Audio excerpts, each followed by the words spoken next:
Tursunluqning Uyg'urlarda farzand tarbiyasi nomli kitobining davomi. Mikrofon oldida Nurjamol.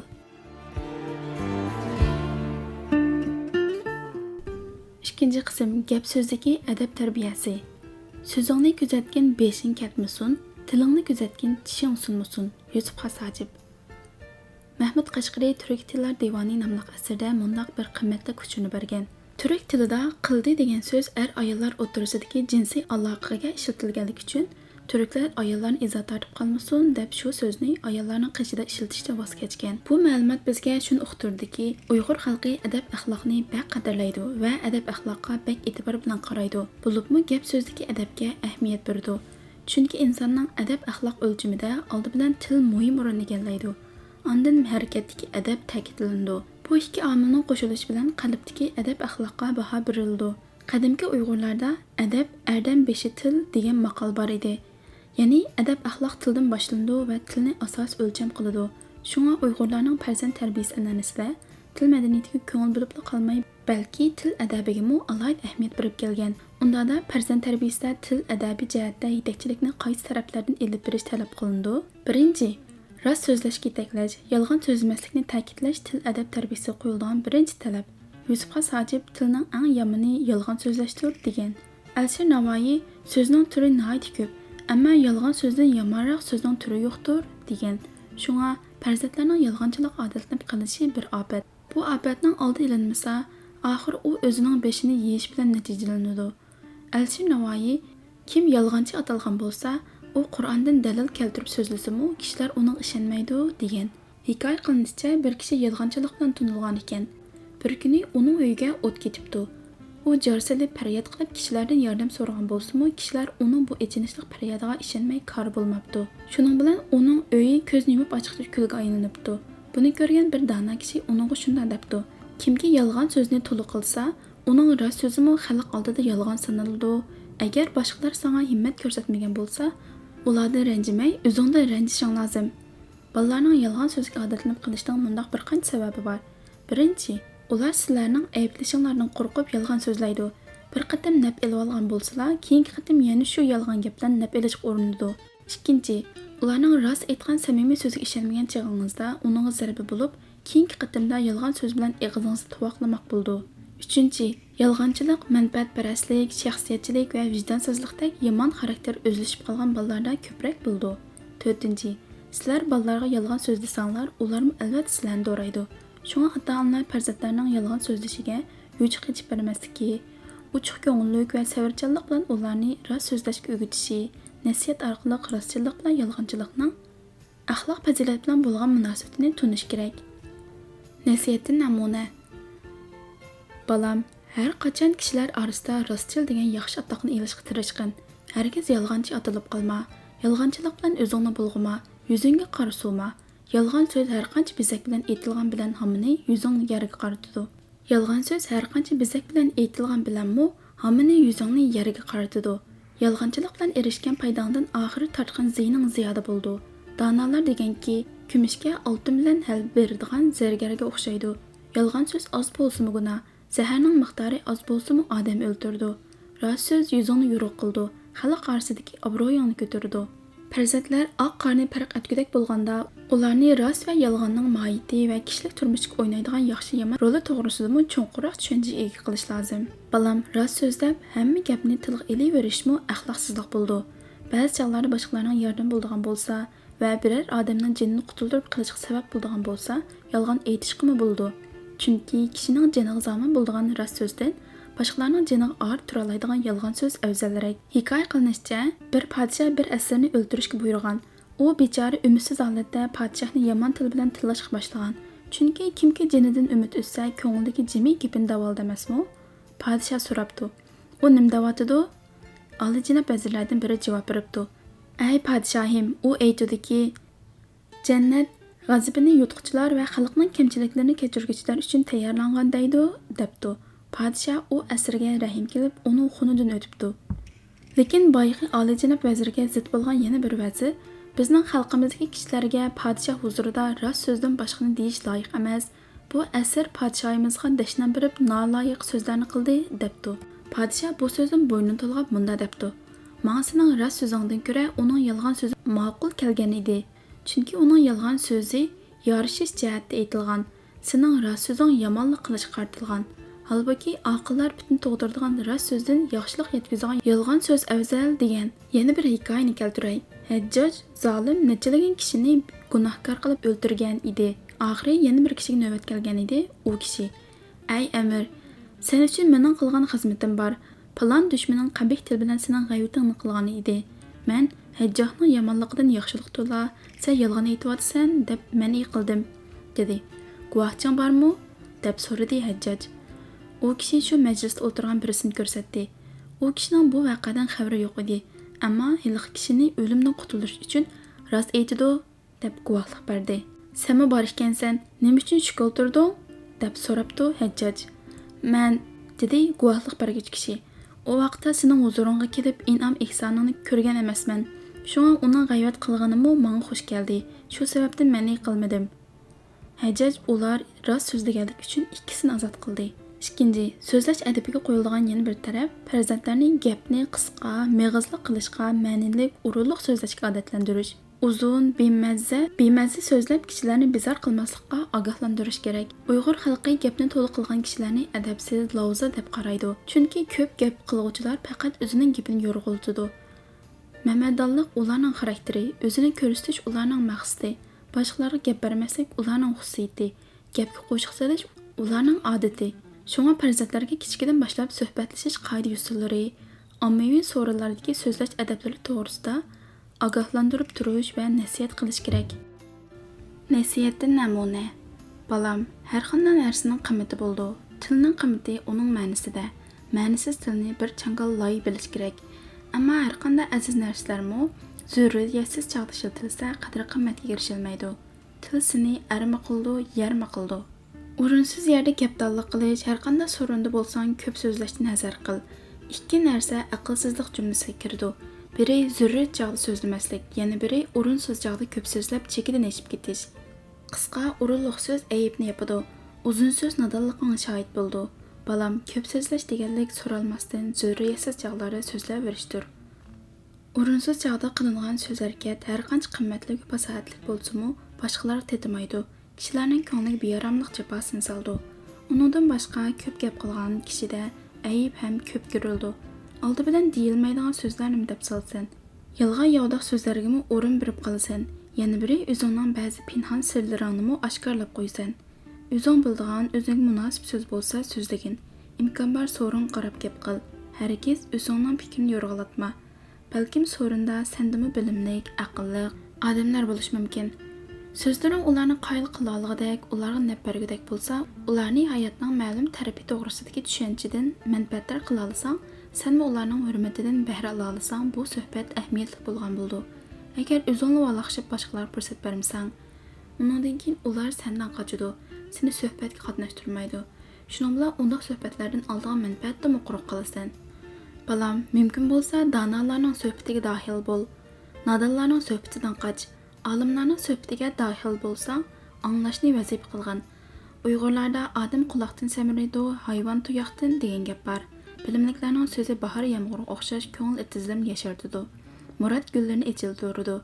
Olimlarning so'zi saf va orom baxsh bo'lib, chanqagan dillarga shifolik berdi. Sen cho'nglarning gapiga hargiz qo'shiq solma. Ularning gapiga diqqat bilan quloq solib, munosib bilimlarni o'rganib ol. Danishmandlar shundoq deganki, hech kim o'zining nodonligini e'tirof qilmaydi. Bir kim so'zlayotganda gapi tugmay turibla qo'shiq silib gapini bilib o'tish eng cho'ng nodonlik. Balam, so'zlashil bilib boshqalarning so'ziga e'tibor qilmaslik yomon axloqsizlik. Bilsang, anglash so'zlashga qaraganda sana ko'proq narsa beradi. U sana qadr-qimmat beradi. So'zi yanglib qilishdan saqlaydi. Boshqalarning so'zlaridan erishadigan manfaatdan bahrisiz qo'ymaydi. Balam, bildigan narsalaring bo'lsa, kishilarga yoshirma. Bilmaydigan ishlar haqida gap bo'lganda eg'iz ochma. O'zingga ro'shan bo'lgan tushunchalar haqida fikr qil. Sen uchun g'uvo narsa to'g'risida gap bo'lganda tilingni tart. Balam, boshqalar bilan suhbatlashganda ularning tiliga, tilida ifodalanayotgan ma'niga qarab baho bergin. Hargiz ularning kiyim-kechiga qarabla qarg'ular chuqunma yoki mansitmaslik nazar bilan qarama. Hikoya qilinishicha, ulug' olim Farabiy Shamga qilgan bir qatorliq safarida Sayful Davlaning ordusiga qadam tashrif qilibdi. Bu çağda yosh podshohning saroyiga to'plangan mo'tivarlar har xil ilmiy masalalar ustida suhbatlashayotgan ekan.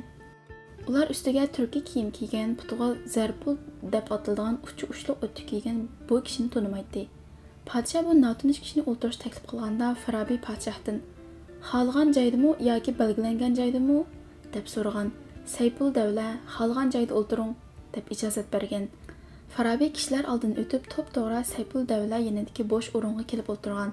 Saypul davlaning yanidagi muhofizatchi Mamalik o'zlari tushunadigan ayrim bir til bilan Saypul davlaga "Bu shayx adabsizlik qildi. Men uning bir qancha savol qo'yib ko'ray. Agar javob berolmasa, uning jazosini berib o'rnidan qo'g'lab chiqarayli" degan. Farabiy bu tilni yaxshi biladi. Shunga darhol "Amir, o'zingizni tuting. Har qanday ishga faqat uning oxirida baho berish kerak" deydi. Saypul davla Farabiydan "Siz bu tilni bilamsiz?"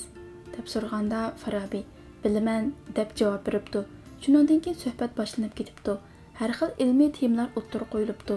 Faqat Farabiylar bu masalalarga ro'shan izohat beralabdi.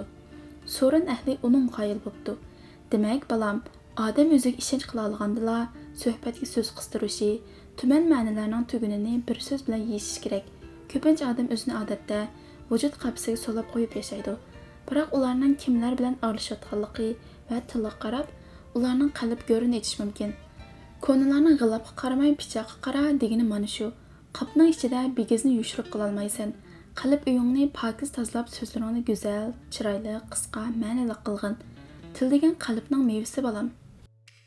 3. Farzandlarga beriladigan so'zlash adabiy tarbiyasining yana bir mazmuni bolalarni siliq, ilmiy, chiroyli gap qilishga o'rgatish, qo'pol, sat, tuturuqsiz gap qilishdan cheklashni talab qildi. Madaniyatli millat bo'lishning bir sharti kishilardan o'zaro muomala, munosabatni qilganda nayt ilmiy, siliq, xushxuy, ochiq yo'riq bo'lishni talab qildi.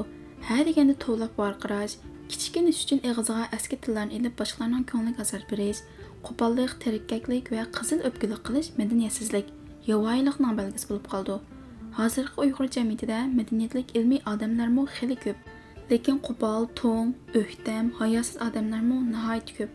Ularning ba'zi qiliqlari eg'izdan chiqayotgan eski gap odamni seskandiradi. Bundan bo'lishning sababi nima?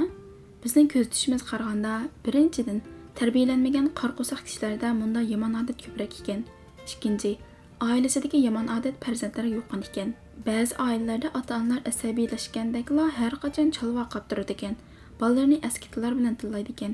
Yaxshi, siliq gap qilsin bo'ladigan yerga o'rinsiz holda shunday qo'pollik bilan muomala qildi ekan.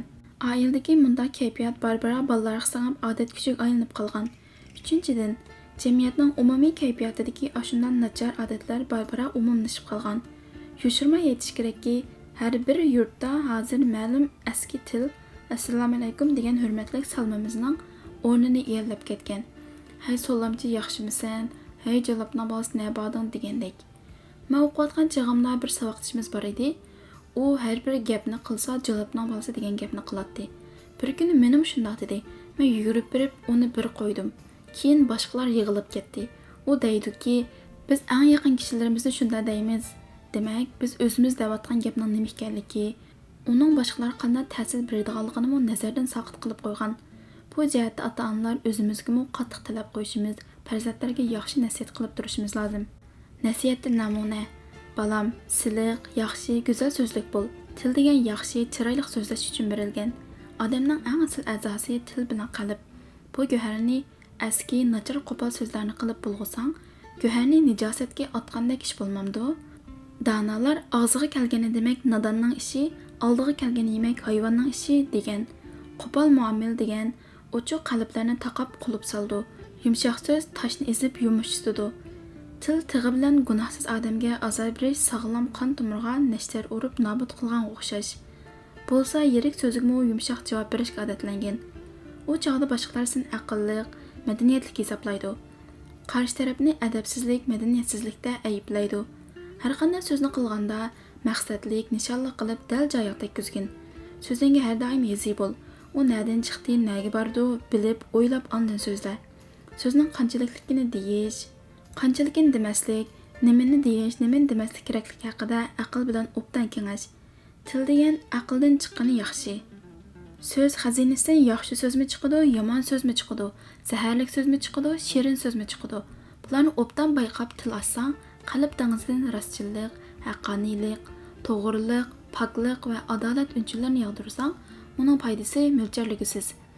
Aql bilan aytilgan so'zning himmati bilan eng tuva yerda turgan kishi izzat qo'li bilan ko'tarilib hurmat to'riga erishidi. Balam, quruq cho'qon suran, varqirab chaqirishlar bilan hech ishni hal qilg'il bo'lmaydi. Balki ishlaringni texmo chigishlashtırib qo'ydi. Şoňa aqllar deganki, tatliq so'zlik so'yar dushman postini, qo'pol so'zlik dushman qilar do'stini. Qo'pollik xuddi qing'irliqdek ruhiy mayiblikning alomati balam. Unda odat, izzat, hurmatingni yerga urdi. Agar ishonmasang, qo'pol, yirik so'zlik odamlarning san qilgan muomalasiga qarab baq. Bo'lmasa, qo'pollik qilgan vaqtingda ayna qarab baqin.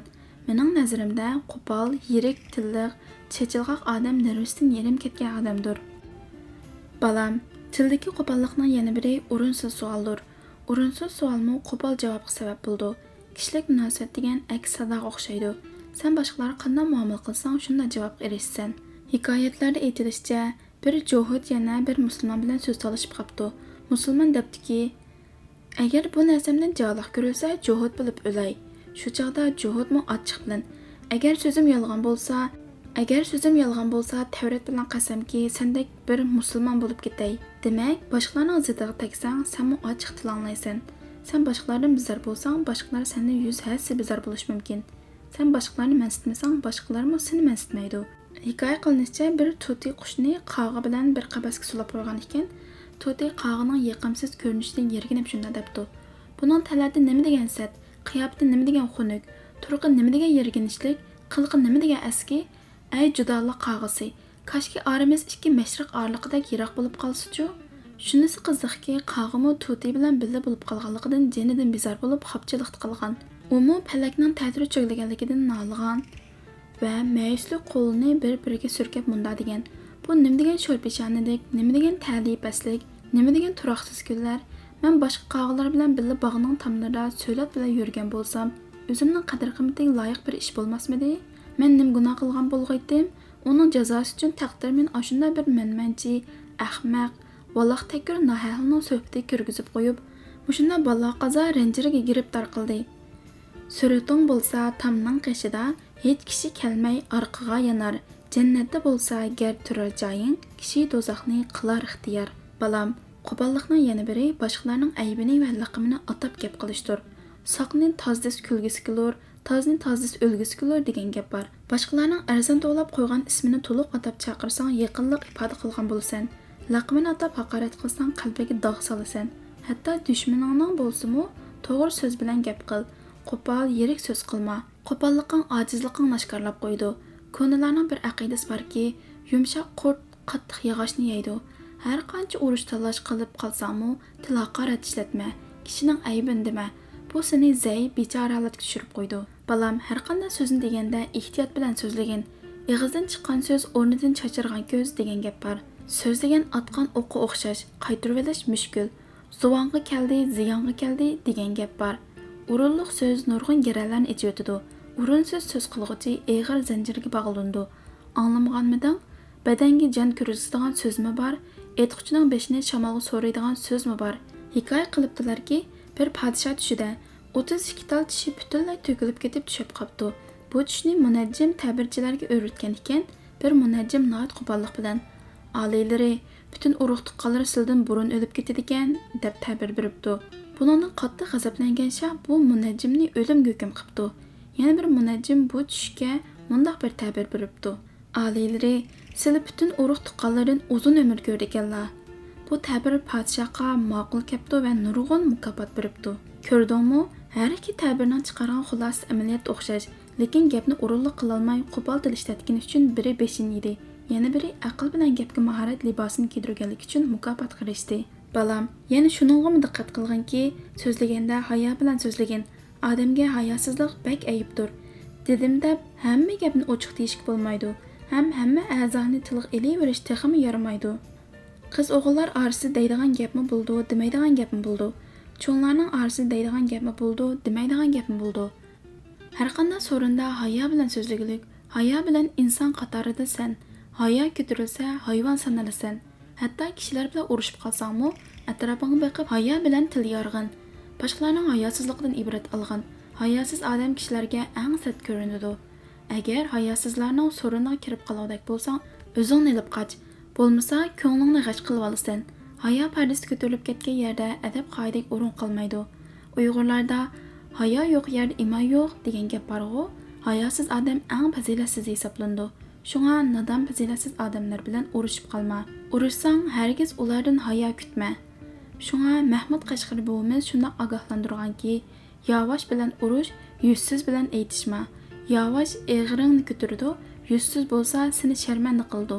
Farzandlarga yana shuni eskartishinglar kerakki, hazil chaqchaq bor yerda hayo ko'tarilib ketadi. Uyg'urlarda chaqchaqning oxiri jaqchaq degan gap bor. Balam, har qanday hazil chaqchaq yo'lliq, o'tir hal bo'lgan yaxshi. Qo'pol, yirik, afsona chaqchaq odamni hang'i so'raydi. Agar o'yinga chaqchaq qilmoq bo'lsang, go'zal, chiroyli so'zlar bilan kishilarning ko'ngliga orom beradigan, dilni yeshadigan chaqchaqlarni qil. Qiziq latifalarni so'zla. Hargiz afsona, qo'pol, hayosiz latifalarni so'zlab kishilarni kuldirman dema. Faqat chiroyli gaplar bilan boshqalarni o'ziga tortishga qurbi yetmagan kishilarla shunda hayosiz chaqchaq bilan o'tirib chiqadi. Hayosiz chaqchaq qiladigan odam yuzsiz bo'ldi. Shunda odamlardan o'zingni tortmagan lozim. Agar qurbon yetsa, kishilarning ko'nglini ram qilib, ovliyoligidek go'zal chaqchaqlarni qil. Hazreti Muhammad alayhissalom ba'zi chaqlarda sahobiylarga haq so'zlar bilan chaqchaq qiladi va latif so'zlaydi. Rivoyat qilinishicha, Hazreti Oyshaning uyida bir qari xotin bor edi. Bir kuni u qari xotin: "Ya Rasululloh, menga shafaat qilsizlar. Alloh taolo meni jannatga kirgizsin" dedi. Hazreti Payg'ambar alayhissalom: "Qari xotinlar jannatga kirmaydi" dedi. Bechora qari yig'lab tashildi. Payg'ambar alayhissalom kulib turib: "Hay mo'may, ko'nglingizni buzmang. Mening so'zim haq so'zdir, yolg'on emas. Qiyomat kuni barliq xalq mayli yosh, mayli qari bo'lsin, go'rdan tirilib qopqanda hammasi yoshlik, yigitlik holatida qopar. Tangri bandalarni jannatga kirgizganda yosh yigitlik holatida kirgizar" dedi. O'g'lim, latifa chaqchaq qilsang, chaqchaqni tushunoladigan chaqchaqonga yo'lida chaqchaq qaytara oladigan kishilar bilan qil. Chunki chaqchaq deganmi aql farosat bilan bo'ldi. Nodon odamlar chaqchaqning qadr-qimmatini bilmaydi, ham tushunmaydi, sang til soldi. Chaqchaq qilganda boshqalarning aybini shifa keltirib qilma. Bu chaqchaq emas, boshqalar qilgan haqorat bo'ldi. Balam, saq odamning mas bilan chaqchaqlashishi to'lim kulgulik qol. Aql bo'lsang, hargiz mas odam bilan gap talashma, ham chaqchaqlashma.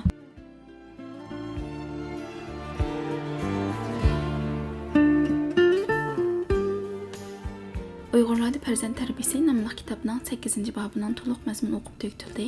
Davomli huzuringizda bo'ldi.